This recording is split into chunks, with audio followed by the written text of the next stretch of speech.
Hi, everybody. Welcome back to the Technology Evangelist podcast. I'm Dr. John Fluke, Technology Evangelist, and we are sponsored by Medidenta Digital, and I am really grateful to them for their support on this. I have an incredible guest today, a good friend of mine, and a well-known name in dentistry. We're gonna talk about some fascinating things today. So please say hello to my good friend, Dr. Ed Zuckerberg. Ed, thank you for joining me today. Hey, John, it's always a pleasure to see you, get together and chat. And I'm grateful for the chance also to, get the message out about the work I'm doing to the folks who are following your podcast. Absolutely. But one thing that I think is kind of funny, I don't honestly know if I've told you this before, Ed, but I actually heard of you, back in the early days before your name was everywhere in dentistry, and I remember somebody told me, yeah, there's this doctor in New York, and he's got a T1 line that's run into his office. And, back then, I can't remember if I was on dial-up or some, crazy like DSL connection or something. I was just like, oh my gosh, what I wouldn't give for a T1 connection. And then I found out later it was you, and I was like, oh my gosh, that's just the coolest thing ever. Um, Ed, I always like to start with an origin story because I think it's fascinating how people, get into dentistry, how they, follow the path. So get in the Wayback Machine and go back as far as you want to go in your life. I always tell people I started at the age of 3, with the desire to be a dentist. So go back as far as you want and kind of tell me about your journey and how you got to the point that we are today. I mean, I didn't grow up thinking that I wanted to be a dentist. I remember taking an aptitude test in high school, which I guess was Yeah, kind of like a catch-all. sure. Um, you had to do some spatial stuff and some science stuff and some uh, communication skills and verbal and stuff like that. And then it spews out some suggested careers for you. And for me, it was the first time I ever saw dentistry on a list. I don't know if it was number one, but it said you like science, you like working with people, you're good with your hands, you have good spatial skills, etc. I remember an engineer, because I was always very passionate mathematics. Um, medical doctor or accountant, anything with numbers. Sure. When my friends were out uh, playing a lot or doing stuff when I was like 12, 13, I remember spending literally hours and hours and hours playing Stratomatic baseball in my Oh my room gosh. and keeping statistics. So I knew from an early age, I knew computationally figuring out batting averages and earned run averages. So, my parents always thought I was headed for something in the mathematics, but Um, growing up in New York City, if you had half a brain, there was some parental influence to be a professional, Sure.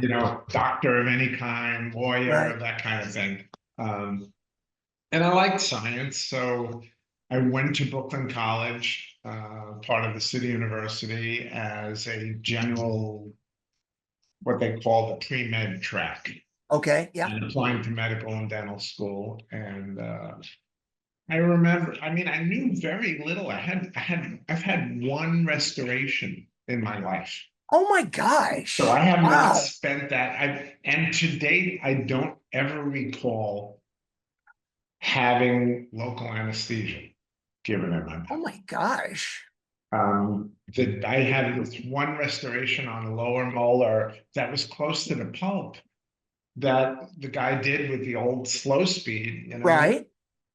And I don't remember it being fun. I don't remember it being excruciatingly painful, but I definitely don't remember having a distorted face. And I remember I used to go with my mother, and she always walked out of there with with a distorted face. Sure. Yeah. So it wasn't dental experience or really knowing a lot about dentistry that got me to it. In fact, when I got to NYU Dental School, my first day, I heard some of the upperclassmen talking about a bridge. And I didn't know if they were talking about the Verrazano Bridge or the Brooklyn Bridge. Um, what I did find out over time is that roughly about half of the 200 kids in my dental school class had parents who were dentists. So they were kind of, taking over the family business kind of Right. thing. Raised in it. It was kind of expected that they would be a dentist from the scratch. My dad was a letter carrier. My mom was a homemaker, so none of that in my house. Uh, Um, and it turned out, by chance to be an incredible profession for me. I loved helping people. I love the long-term relationships that you can develop being a family practitioner in yeah. dentistry.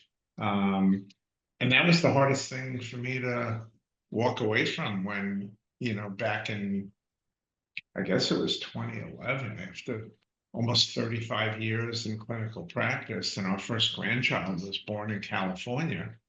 We had already had three of our kids out of our four migrate to California, but it was the first grandchild that caused my wife, as she's holding this baby that was born literally a half an hour earlier in her arms, and she looks at me and goes, "I'm staying. Are you coming?" So That's a great story. yeah, so that's the evolution of the dental career, and it worked out really well for me. Yeah. Oh, that's amazing.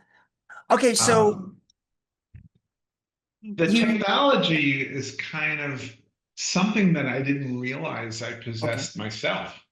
This, even though I've never done computer programming or had any special affinity for technology. I mean, I right, do remember taking apart stereos and fixing stuff like that as a kid, but um, never really, you wouldn't call me a tech whiz kid or anything like that. Um, but technology did fascinate me, and what I saw was how it would be beneficial. And somehow, a lot of us go to trade shows and we get wowed by technology, and before we really even consider ROI or return on investment, right, we sign the dotted line, to commit to a monthly lease purchase or whatnot. And before long, you have start a collection of things in the closet that are gathering dust because you didn't use them. right, I never had anything in my closet. So I had the ability to look at technology and go, wow, that's really cool. And I see how it fits in to my practice. I see how it's going to, you know, pay a nice return. I see how my patient's going to appreciate this technology. It's either going to let me do something faster or more painlessly or more efficiently, or in some cases do a service I could never even do before without the right, technology. Um, so I kind of did all this automatically without even really thinking about it.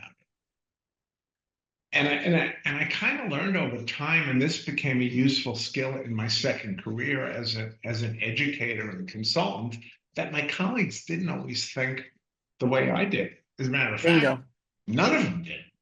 Like, so when I saw digital X-ray for the first time in 1998, and it was about maybe a year after I'd started using the Sony Mavica digital Right. camera, the first digital camera ever that was 1 megapixel. I remember traveling in, I think it was 1999. My middle daughter, Donna, was bat mitzvahed in Israel.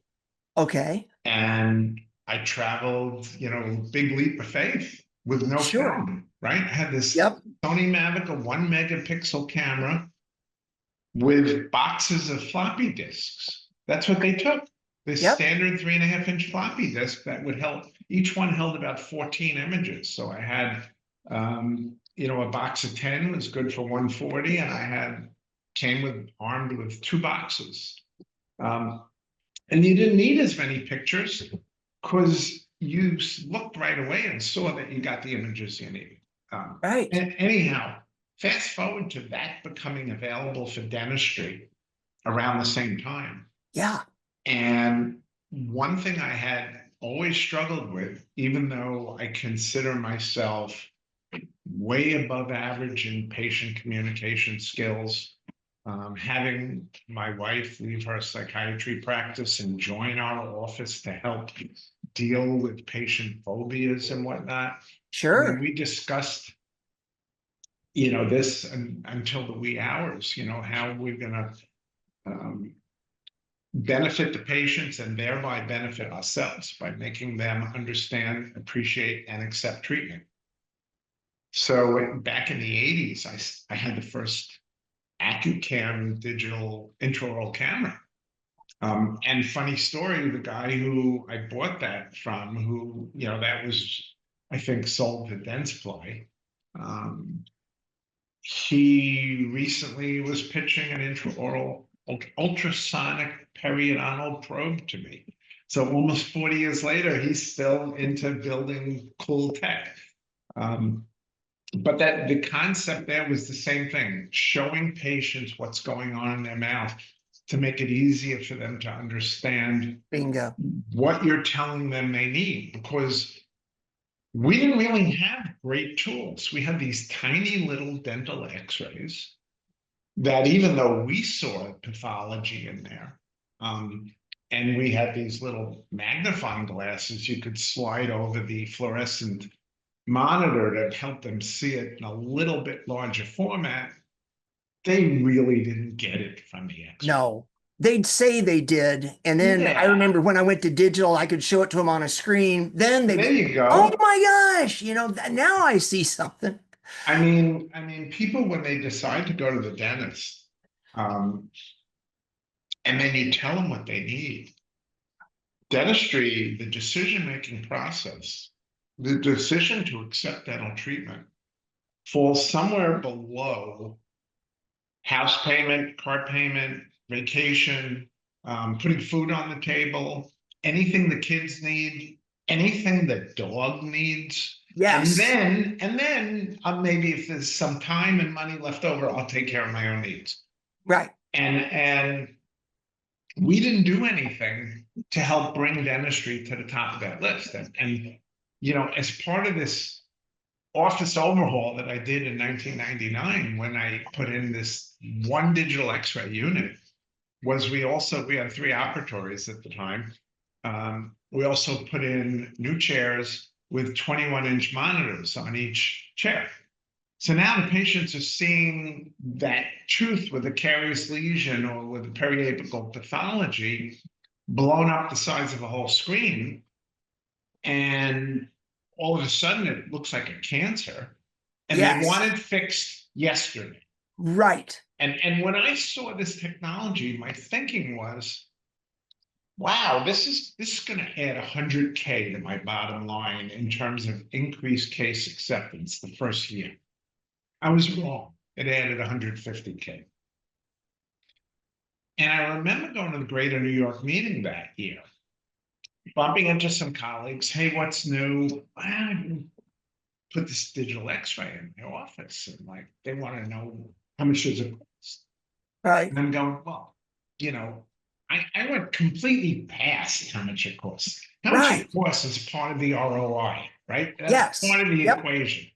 But to them, that $15,000 was a big price tag. In those days, you didn't lease. You Right. wrote the check. Yes. Um, and it's like, are you going to charge more for your x-rays to recover that? No. Are you going to take more x-rays? No, man. You're not getting it. And I tried to Right. explain to them that we're going to do more dentistry. And then the other things that I saw were like, I'm doing a new patient exam, inevitably I'm taking an FMX. Right. And now I hand the films off to my assistant, because I was a control freak. I like to take my FMXs myself, hand off the films to her. And now they got to go in the PeriPro, and that's 15 minutes until they come Right. out dry and mounted. What do? You can't finish the exam without the information. But you sit and talk Absolutely. about the patient's vacation or their sick dog or whatnot, times 4 a day, that's an hour of lost production. Right. But dentists don't think like business people, or they No. didn't back then. Right. And so to them, that was an intangible that couldn't factor in. To them, it was still costing 15,000. And I thought about it for a while. How do I get this across to them that it makes sense? And then I thought about something else that I didn't even process immediately, but it's like this little fringe benefit of digital x-ray. And I said, how many x-rays do you take a day in your office? And to show you how bad they were, the typical response was, I have no idea. Right. Oh, do you take F5 FMXs? No, maybe 2. Okay. Bite wings? Maybe 4. Okay, 2 FMXs, 4 bite wings, that's 36, that's another 60, 50 films a day. We figured out over the course of a year what their film costs were. Right. $5,000 a year in film. And that they can relate to. That made sense. Okay, so I can recover the 15,000 cost in film in 3 years. And that's the kind of internal ROI that my brain just does automatically when I look at technology, and that I'm sure yours does also. We don't just look at a price tag, we look at what is this going to do for my practice of dentistry? Is it going to enhance my image with patients, et cetera, and things like that. And so You know, I've always embraced technology. Another story I love to tell yeah. is the oral surgeons that I refer to, these 2 guys. Um, they had a major practice divorce at one point in time. Oh boy. And we both know how And ugly that can be. both great oral surgeons. And so instead of 1 stack of referral cards, we now had 2. Right. And it was kind of random. You go to surgeon A, surgeon B, Sure. whatever my mood was at the day, distribute the wealth kind of thing. Right. Both guys that if my kids needed teeth removed, I would send them to stuff. Sure. And I remember a patient whose kid was home from college. And the previous year, I had sent them to get all 4 taken out, and only 2 had gotten done. And I said, oh, okay, but these 2 still need to be done. And she said, yeah, we didn't have time last year.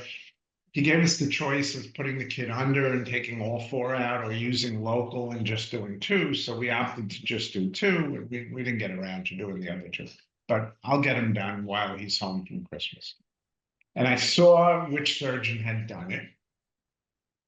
And I went and got the same card, for uniformity of Yeah. care, right? Go back and see Dr. X. Do you have any other cards for any other oral surgeons? And I'm like, oh, was there a problem? And she said, no, he was a great surgeon and the kid healed well, and everything was great, but he had like 0 technology in his office.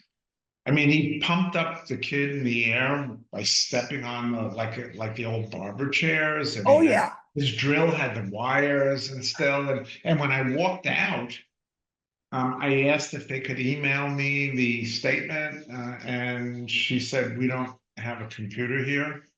So she actually typed my receipt on a typewriter. And she said, I'm sure he's a great surgeon, but I leave your office, which is like a spaceship, with all the latest and greatest technology. And when you refer me to someone, I kind of expect the same kind of thing. And I didn't get that experience with him. So my takeaway, and obviously that was why these 2 guys had the divorce, Sure. because one wanted to do major renovation. They were placing implants. This is like 20 years ago. They were placing Okay. implants, and cone beams were just coming out. Maybe one guy wanted to get it, and the other guy didn't want to spend the money, and Right. other tech improvements as well. Um, so, the takeaway is that technology won't necessarily make you a better dentist, but it creates the impression on your patients that you're a better dentist. So, and in many cases, it does make you a better dentist, but um, that's my drift here is that patients don't want to see old. They want to see new. In my case, I kind of had a reputation of like an Inspector Gadget kind of thing. And if I didn't have anything new in the office every year or every couple of years, something major, they would think I was losing my edge. I would say, and patients would come in and like ask you probably, right? They Yeah, come in what's for recare. new? They'd be like, Oh, "Hey, Dr. Ed, what's and the latest?" when we put CAD/CAM in my office in 2008, I did something probably no other dentist did. I put my milling machine in the waiting room because literally less than 10% of my patients are going to ever get a crown restoration in their Right? life. But I want all 100% of my patients to know about the technology we're doing to deliver same-day crowns. So when they talk to a friend who tells them, I need a crown, they can say, my dentist does crowns the same day you're there. The same day you get the tooth drilled, you go home with the permanent crown. That was one of the things that I've said for years is my office, we never did any kind of marketing other than way back in the old days, we had a yellow page ad because everybody had a yellow page ad. But the technology markets itself. If you're on the leading edge, patients talk about it. Yeah. And why do you need to let people know that, you're a dentist and these are your hours when good patients that you love will go out and tell people just like them, you need to go to Dr. Zuckerberg's office because, oh my gosh, it's the greatest thing in the whole world. And it becomes a referral source because you're the leading edge office and people talk about that. And my office was in my house, which feeds back to your story about the T1 line and stuff Right, like that. Because my kids had Randy and Mark, my two oldest, had computers in their bedrooms, and as early adopters, I had the first IBM PCXT in 1985 in my office, wow. and in 1988, I took this big. I think we bought this big appointment book from Colwell. It kind of flipped open in Oh yeah, half, you I know, remember those. and throughout the office periodically during the day, if someone would picked up the phone in the back, you'd hear yelling, "Who's got the book?" Yes, kind of thing, right?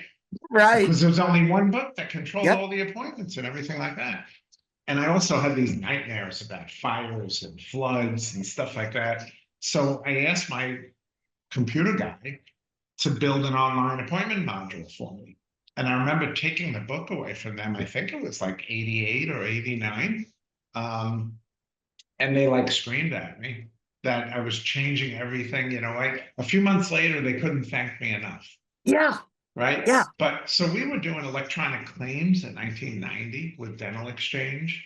And then about a year later, started sending attachments, charting and x-rays with NEA fast attach. right. Um, credit card payments and eligibility verifications through Trojan, you name it. All this back in the 90s when, like you said, all we had was dial-up, really Yeah. slow phone dial-up for everything.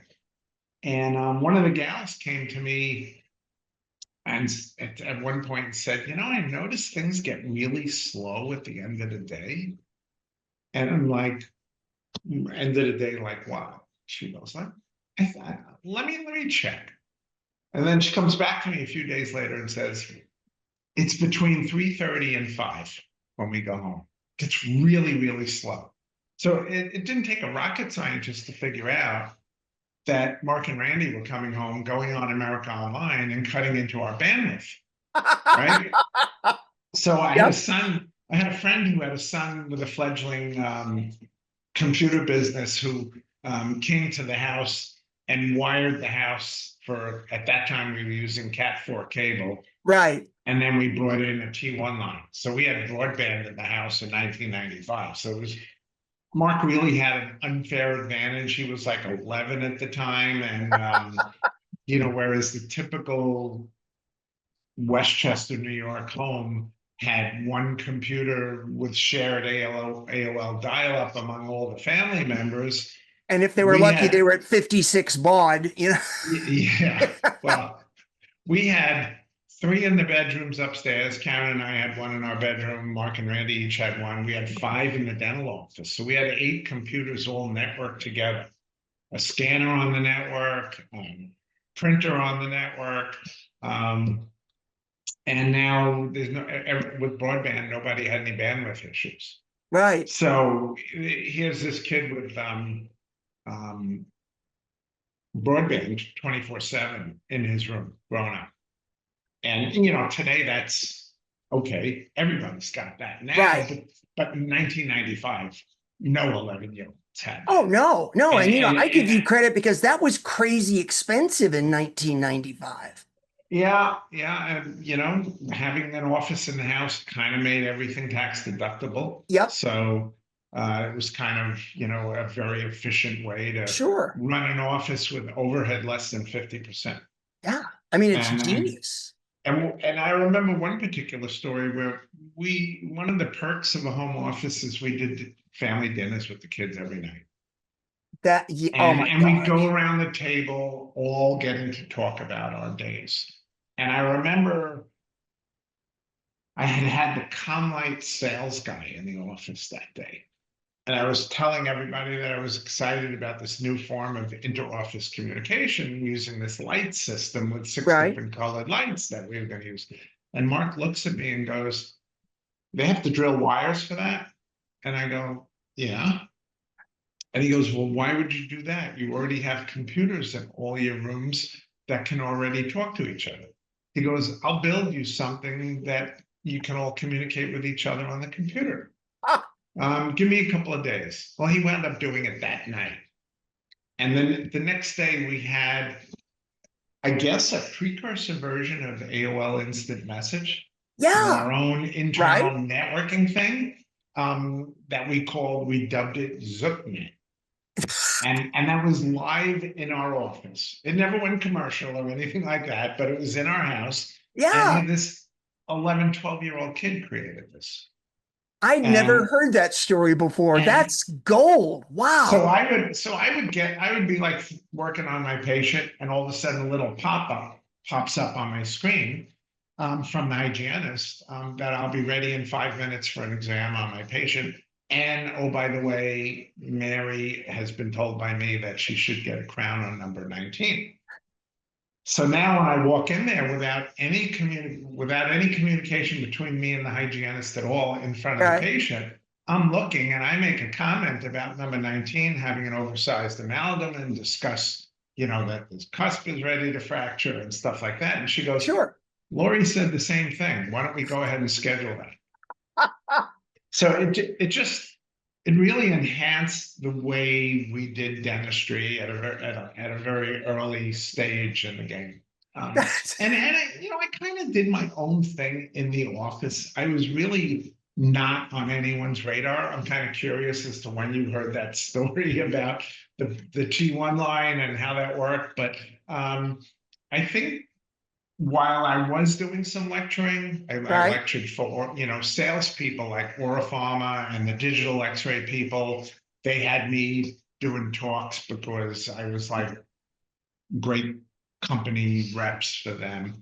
Sure. Um, I think the transformative event for me was that when Howard Ferran sought me out in 2010. And Howard Howard, and I went to dental school together, just so you know. If you okay, look at well, the class composite, because of alphabetical order, he and I are side by side right in the middle, okay. sitting next to each other. Howard got through my assistant, which was not an easy task. Right. She had once let a salesperson who asked to speak to Eddie get through to me. And later she Uh-huh. said, "That was a friend of yours, right?" And I go, "No, it was a salesperson." She goes, "I am so sorry." And it was a good So salesperson too. a A little couple of weeks social later, engineering. a couple of weeks later, she hung up on my mother because my mother asked for Eddie. Oh my gosh. So anyhow, she said she comes back to me kind of sheepishly, and I was between patients. And she goes, there's a guy on the phone named Howard Ferran, and he said you will take his call. And I laughed and looked at her and said, he's right. I will take his call. So that was the first time Howard and I had ever spoken. And Howard was, except for me, one of the few dentists actually using Facebook in 2010. And he says, Ed, I'm trying to become friends with every dentist in the world. And your son's site is telling me I can't have any more friends. I've got 5,000 friends and I can't have any more. And I'm like, Howard, it sounds like you set up what should be a business page as a profile. And yes, profiles are capped out. They still are at 5,000 on Facebook anyway. I don't know about other platforms. But I said, I think you can convert your page, your Facebook profile to a business page. Let me find out. And I got back to him and told him what he could do and that he would lose everything on the page except all those friends would become fans of his business page and he can go on his merry way of becoming friends with every dentist in the world. And he was forever grateful and said, Ed, you need to write an article for Dental Town. Does my office need a Facebook page? Which came out, I think, in September of 2010. And that was very well received. And they said, write something else. Everybody wants to hear more from you.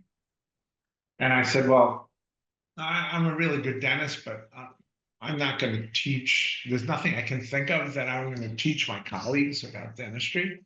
I said, but I am way ahead of the curve on technology. I could write something on technology, which is what I did.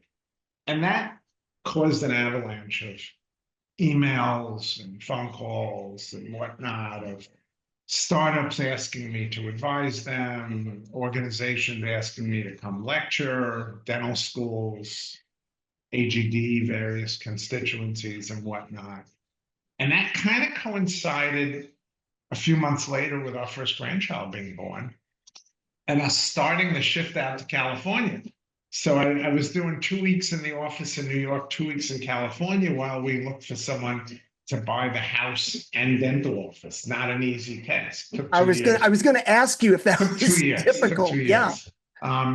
And so that essentially became my new career right up until the pandemic. As a matter of fact, in 2020, I think I had about 20 different speaking engagements throughout the country. This was after we met in the Utah, Yes. the Shine Utah conference, Right. maybe 7 years or so ago. And, my topic was at this point, dentists using social media. So it was more Sure. advanced social media and marketing, but also mostly technology. How to understand ROI, how to, make decisions, how to implement, how to market, Right. or, new technology in your office to your patients. Of course, with the pandemic, all those talks were canceled. Right. And all I was doing were a few Zoom calls with company, founders that I was advising and whatnot. And I did a few webinars to Benko, Invisalign, stuff like that. Mhm. And about a year into the pandemic, I remember looking at Karen and saying, you know, this could be it. I may be done. Maybe it's a time to hang it up. I was Right. 66 and said I've been a dentist for over 40 years and I've done my share of giving back and Right. transferring my knowledge the last 10 years. Maybe done. And she said, okay, if you're, keep your mind sharp with other stuff. Yeah. My mom passed away of Alzheimer's. And that was always, a concern of ours that I Sure. keep my brain active and Right. focused and whatnot. And I play high-level competitive contract bridge, which uses my brain quite a bit. I do a lot of photography for the creative aspect of my brain. Yeah. So I keep busy. But ironically, literally a couple of weeks after she said this to me, I get a phone call from Jeremy Krell. And Jeremy, at the time, was the chief dental officer for Quip. Mm-hmm. and a relatively new practicing dentist, maybe less than 10 years. Right. And he and I had met a few times at Yankee, at Chicago, Midwinter, Greater New York. And, we'd seen each other and knew we were both kind of doing the same thing, advising dental Right. startups and whatnot. And we were commiserating how um, we could look at a company, know how they had to tweak their business model. Yeah.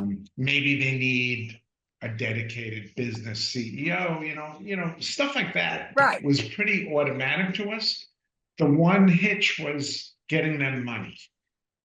Neither of us, now I was closer. I had my youngest daughter's in venture capital. She was with Kleiner Perkins at the time. Now she's with another firm where she's a full partner, but they don't do dental. Right. Kleiner, she brought she opened Kleiner Perkins' eyes to dental investing through the companies I pitched through her. And after she left them, they've done several. Willow is a Right. 3D toothbrush. Yeah. I think they invested in Neosys's Yomi robot. Beam Dental, they Mm-hmm. invested in quite a few. Um, anyhow, um, Jeremy did something about it. He went and started Revere Partners, which is the first independent venture capital firm that invests only in early and pre-seed oral healthcare companies.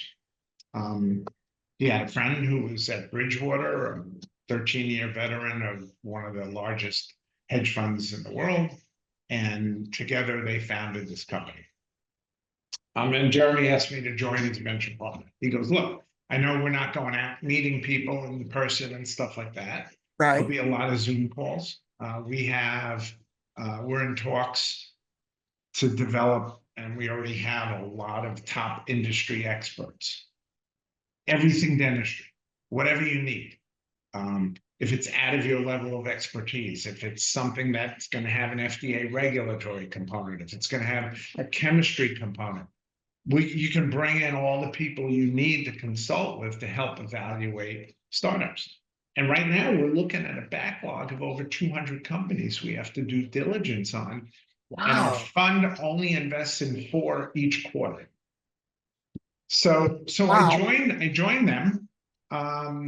And I've been with them since. We've made over, I don't know, close to 50 different company investments over the last 5 years.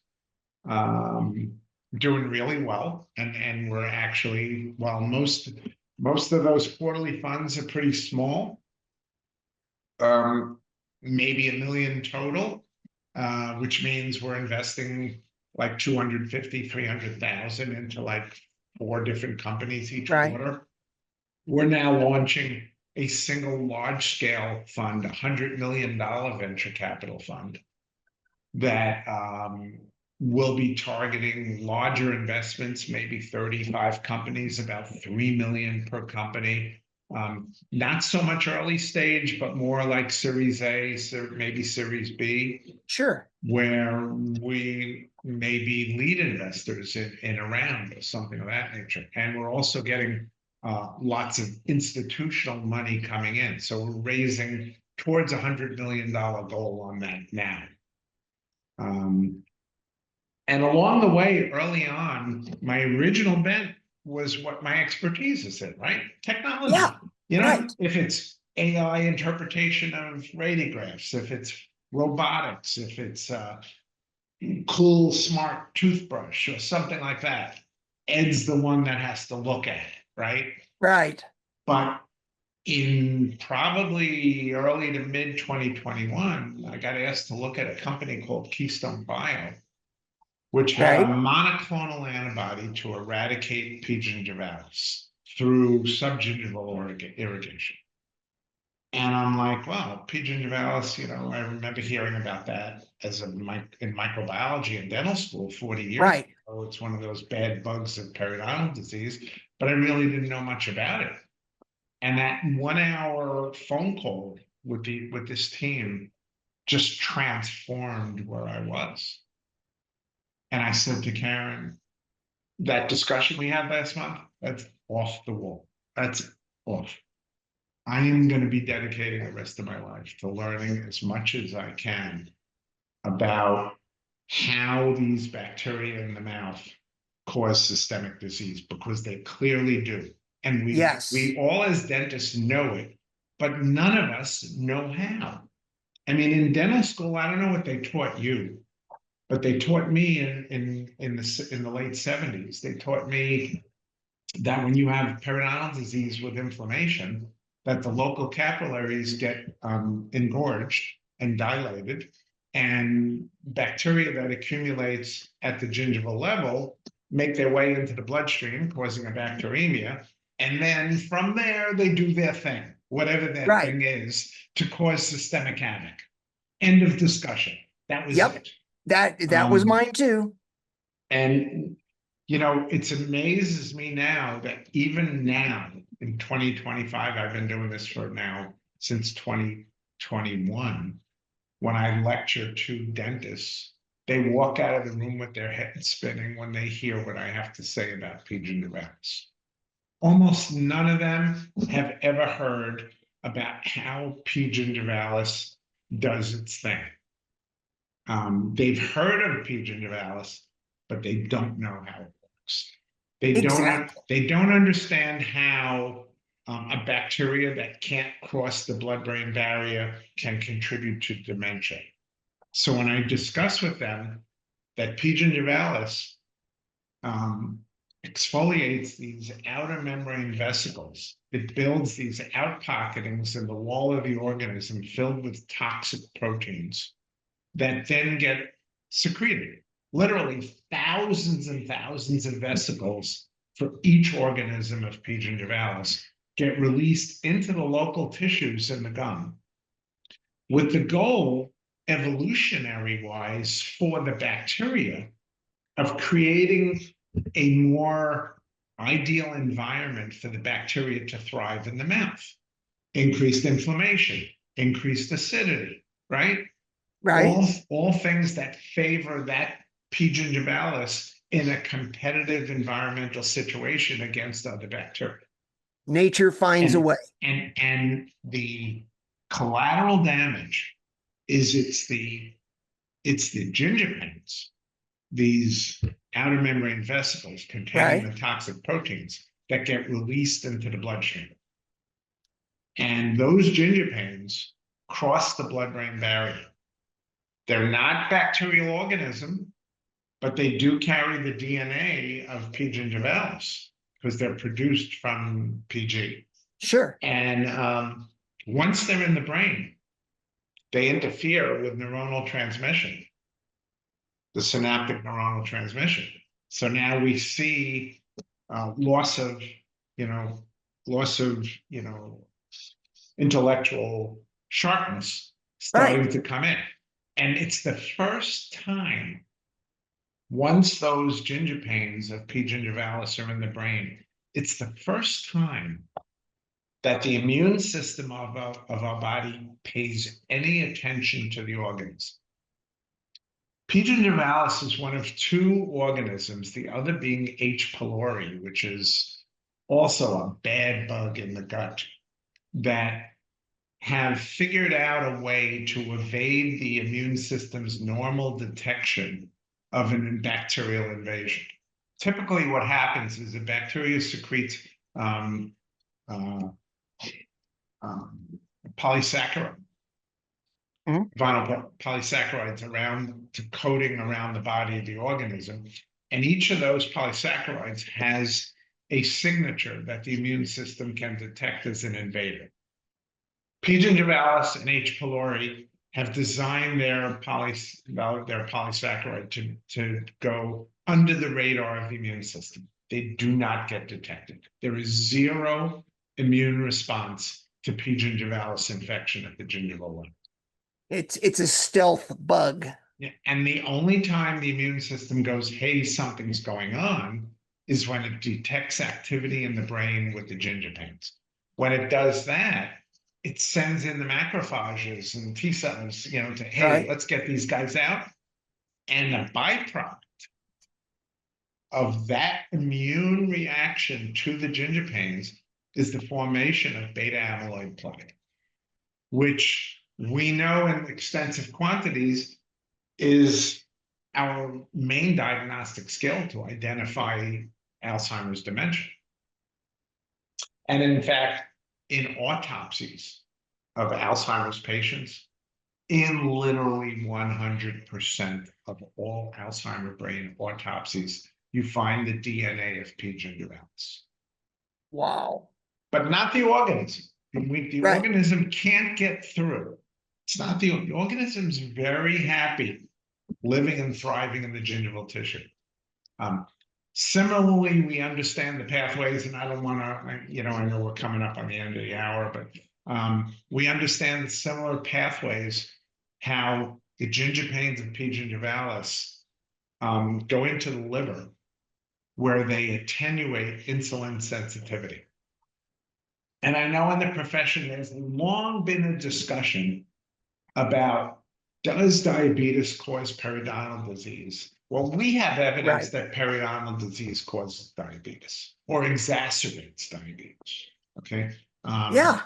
Not to jar your high school chemistry brain too much, but when was the last time you heard about ATPs, right? Right. Right? Yeah. Yeah. ATPs, the energy that the mitochondria in our cells need to perform everyday typical cellular function. And those ATPs come from the breakdown of glycogen, the essential material in sugars. Right. And what happens is the pancreas does like a constant monitoring of glycogen and sugar levels in the bloodstream and directs the body to secrete the appropriate amount of insulin to help in the breakdown of the sugars and Right. convert them to energy for our cells to function. Well, it seems that the ginger pains interfere with all this process. They create, they attenuate the insulin sensitivity, which means the right amount of insulin is being produced, is just not doing its job of breaking down the sugars into energy. So the sugar level goes higher. Spikes. And, Yep. and we send the signal, produce more insulin. And that's basically the root. So, there are tons of studies out there now, easily reproducible, that'll take a diabetic patient with uncontrolled, that the physician just can't control and titrate the insulin level for this patient. Right. And yet put that patient through SRP, 4 quadrants of SRP, and get their periodontal health under control. And that same patient a few months later is now controllable by diet alone without any insulin at all. And isn't that funny? Because we've been looking for, well, there's two types of diabetes. There's insipidus and then the adult onset. And here you go. I mean, why Yeah, does it happen to some people in adulthood? right. Yeah, there's your door. Yeah. And likewise in heart disease, the ginger pains of P. gingivalis play a role in atherosclerotic plaque formation and breaking down the plaque, which is dangerous in terms of throwing emboli, strokes, Sure. and whatnot. So the pathways are fully understood. In some cases, the relationships are correlational, like with cancer. We've noted digestive cancers like pancreatic cancer and oral cancer, stomach lining cancer, those cancers. We've seen tremendous rates. One particular study tracked esophageal cancer, which has a particularly low 5-year survival rate, right? Only Yeah. about 1 in 8 survive Wow. 5 years, 12%. And this one study, which was reproduced, took patients into 2 groups, both with diagnosed similar stages of pancreatic cancer. And both groups, in order to be eligible for the study, had to have periodontal disease. And they put one group on comprehensive periodontal therapy and the other on routine dental care. Saw hygienist twice a year. Right.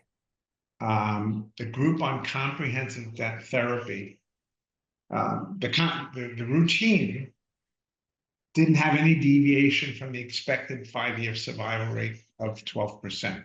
The group that went through comprehensive dental care had a 400x improvement, a 50% 5-year Whoa. survival rate from the same Whoa. pancreatic malady. So there are very high-level articles you can read on the internet about the complexity of how P. gingivalis interacts with cancer cells in the esophagus, and how Wow. lowering the total sum. Now let's talk about therapy. How Yeah. do we take this to the bank and improve the quality of care today? And what's being done now in the terms of startups I'm looking at to improve Yes. the level of care tomorrow? So unfortunately, Keystone Bio, that company I got started with in 2021, that company didn't get through the FDA hurdle. Post-pandemic was a really bad time for raising venture money. I can completely believe that. Money just dried up. And it seems like most of the venture capital companies that I know, that I approached and whatnot, when you mention FDA, it's like a 4-letter word to a Right. VC, right? They just run the other way as fast as they can. You know, they give me this could be the next, to quote something I can relate to, the next Facebook, right? Right. With Yeah. a 100x return.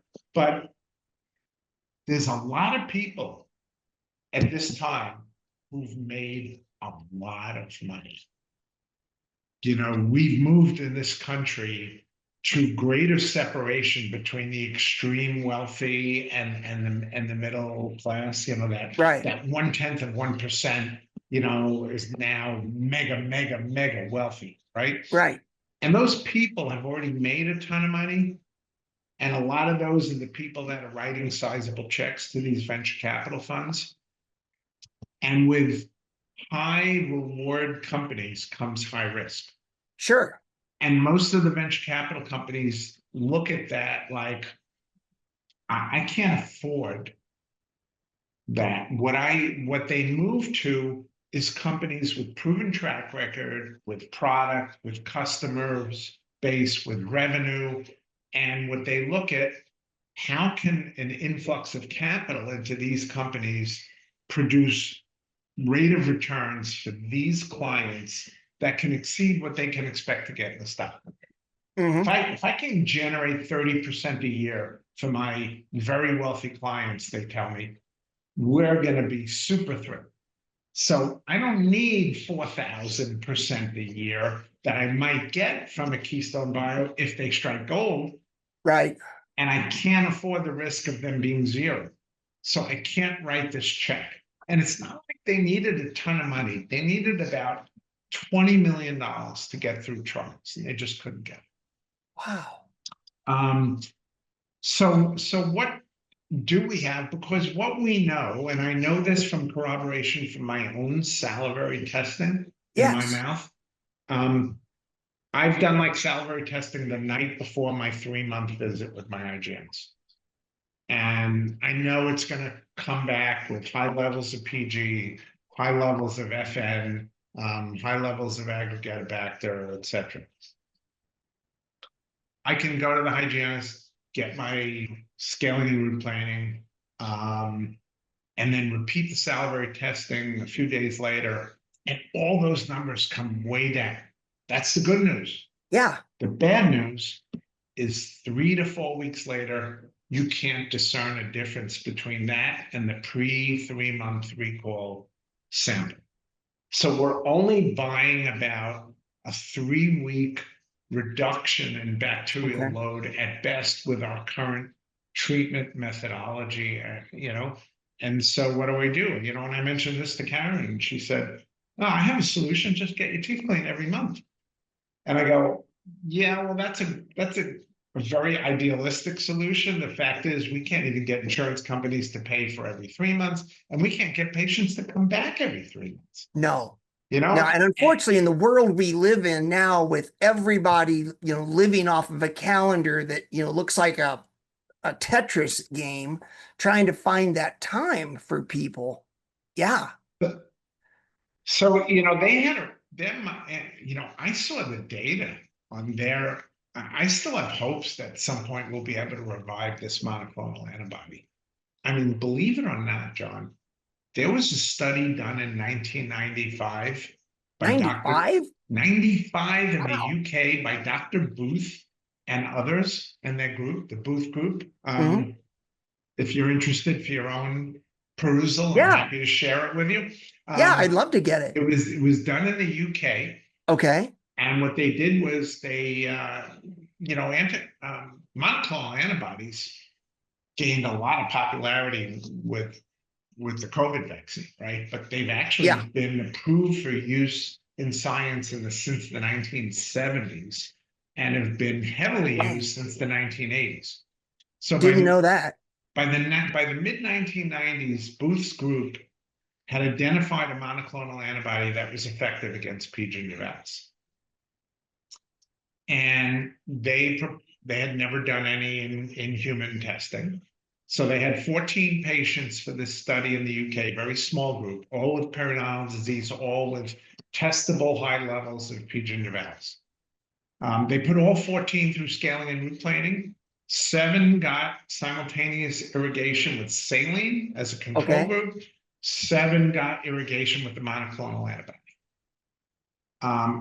In the follow-up, the 7 that got scaling and root planing and irrigation with saline had returned to normal levels of P. gingivalis in less than a month.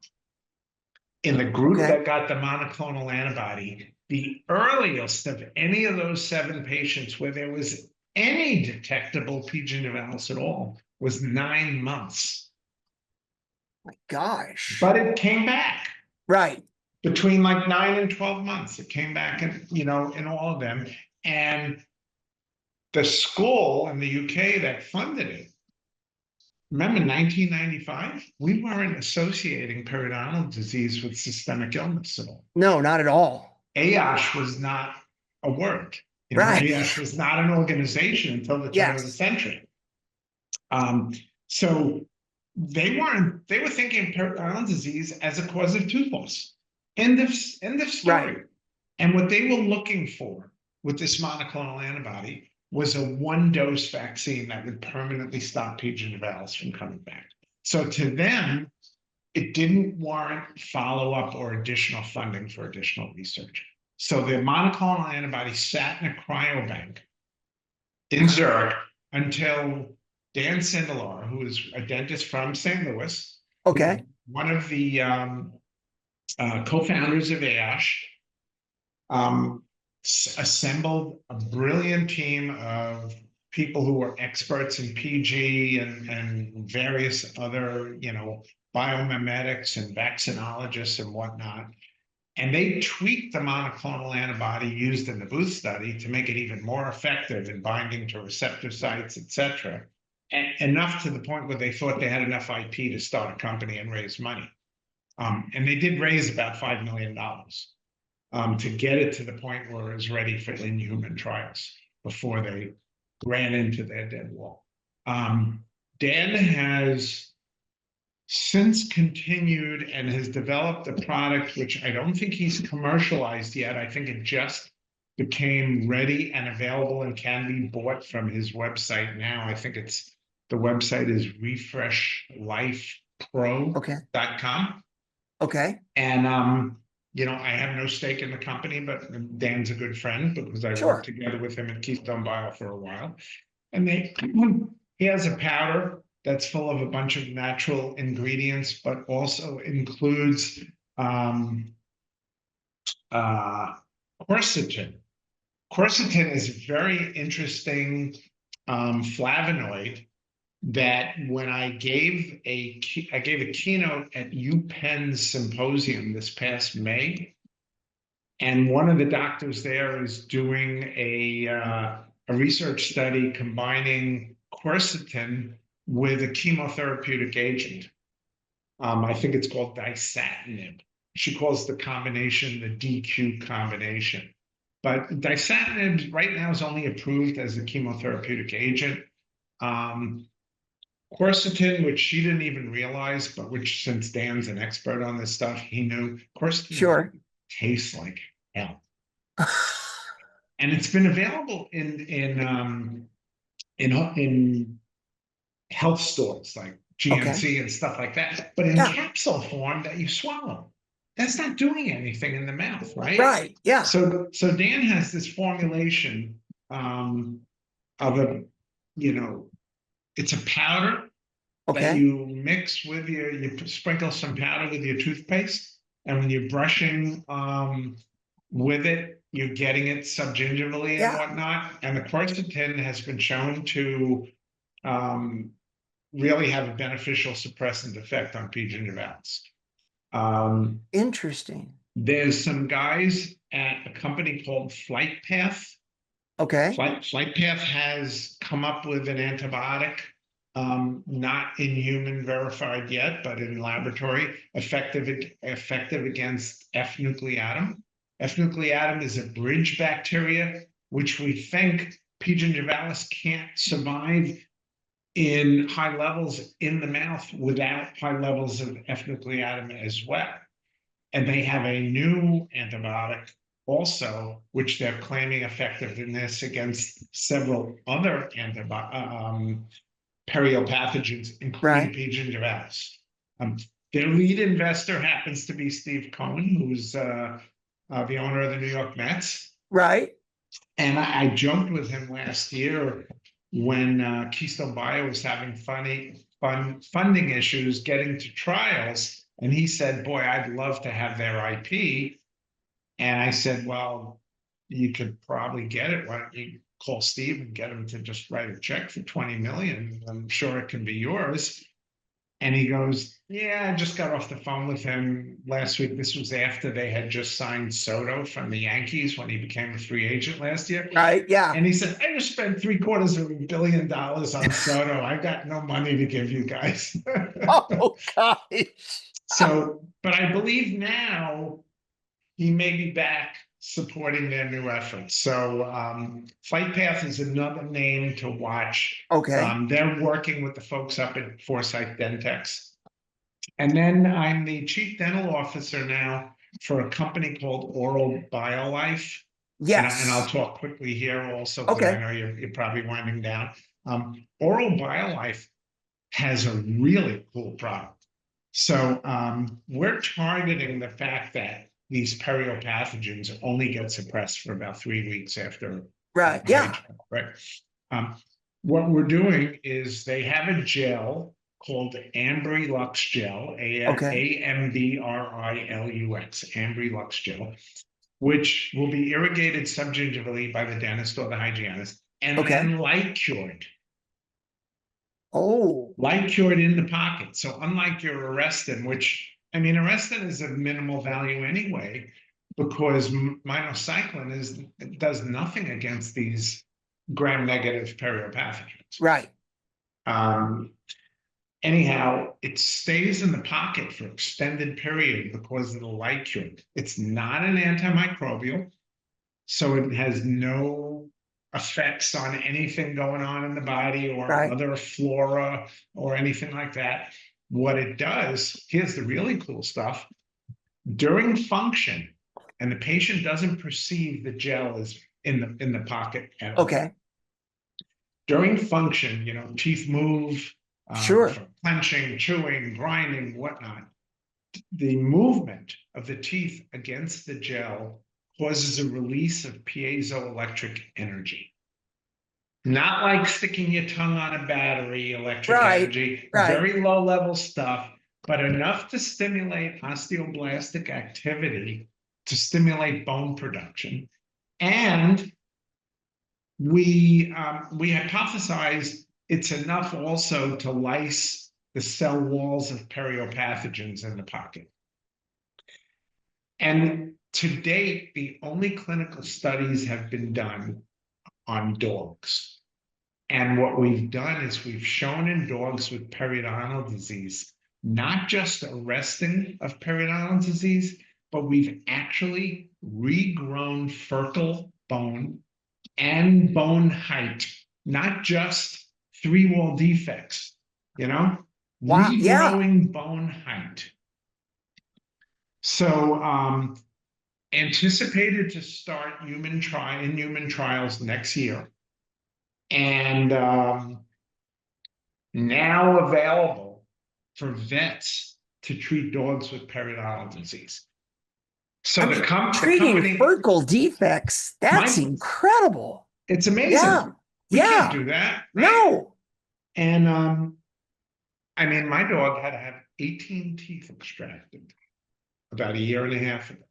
And I didn't realize dogs have 42 teeth. So she still gets by. She's still chewing up a storm. But I remember the vet looking at her and goes, oh, she's got a bunch of teeth that come in.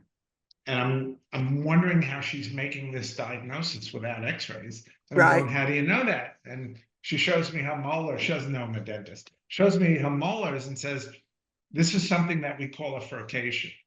And I go, I know what a furcation. And she goes, and then I tell her I'm a dentist. And she goes, oh, well, once a dog has furcation involvement, that Right. tooth has to come out. Okay.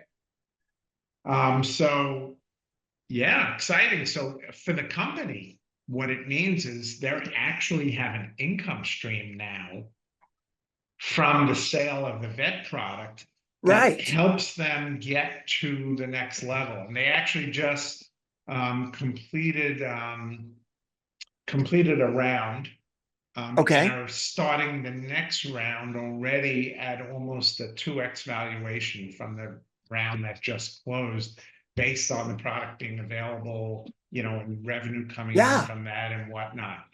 That's tremendous. I advise maybe 15 to 20 companies, John, in some varying capacities. Right. I don't invest in all of them.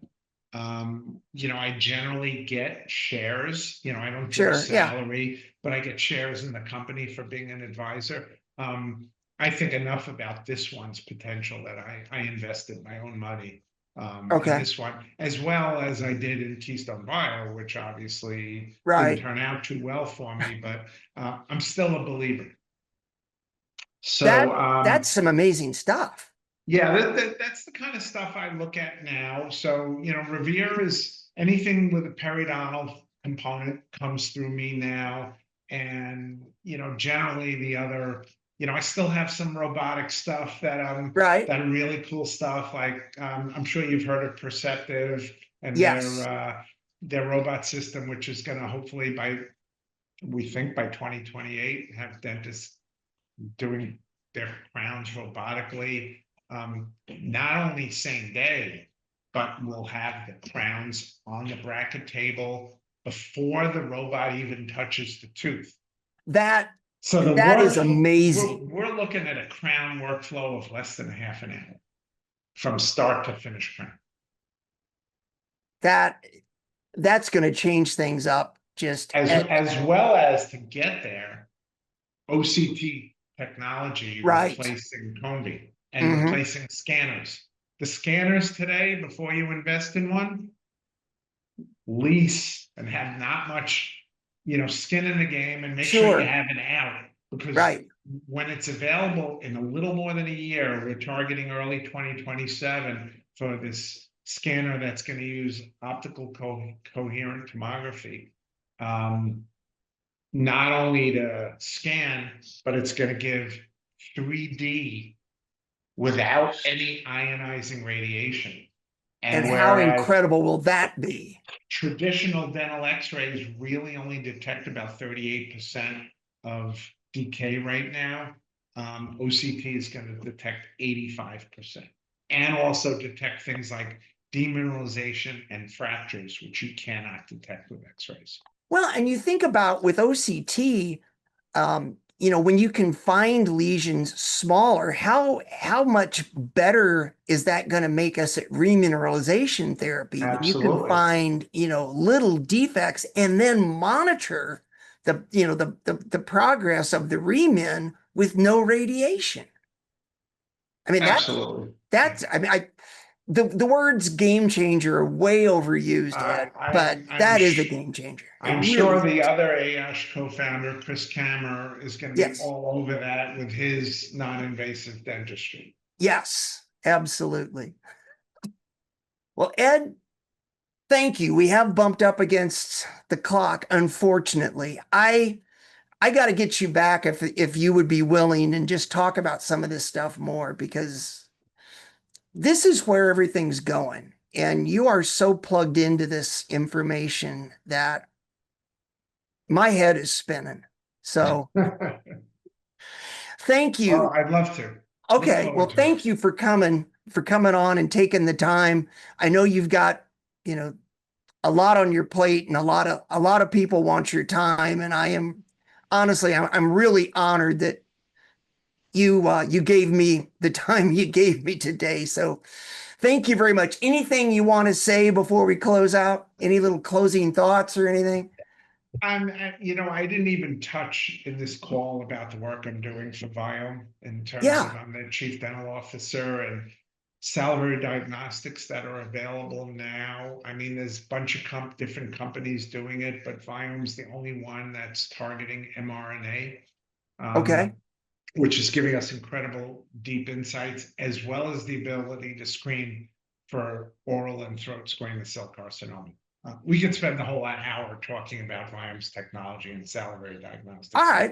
I think that's going to be something that's, probably going to be the biggest change that we see in the dental profession. That's going to, help. It's basically like blood tests, for dentists. Yeah. And it's gonna, I think, have patients favorably look at us as physicians of the mouth, Yes. and kind of move us into that role. And I think it's something that's, all dentists should be embracing. Okay. Well, we'll do that. We'll get you back. We'll talk about that because I want to learn. I mean, I've talked to you about it a little bit before, but I want to know more. So Absolutely. thank you, Ed. I appreciate My it. pleasure. Yeah. My Thank you. pleasure. Take care. Everybody, thank you for spending the time with us. We'll have Ed back. We'll talk some more. But I appreciate you guys spending the time with me. I'm Dr. John Fluke. This is the Technology Evangelist podcast sponsored by Medidenta Digital. medidentadigital.com. You can check out their offerings. Thank you very much. We'll see you again.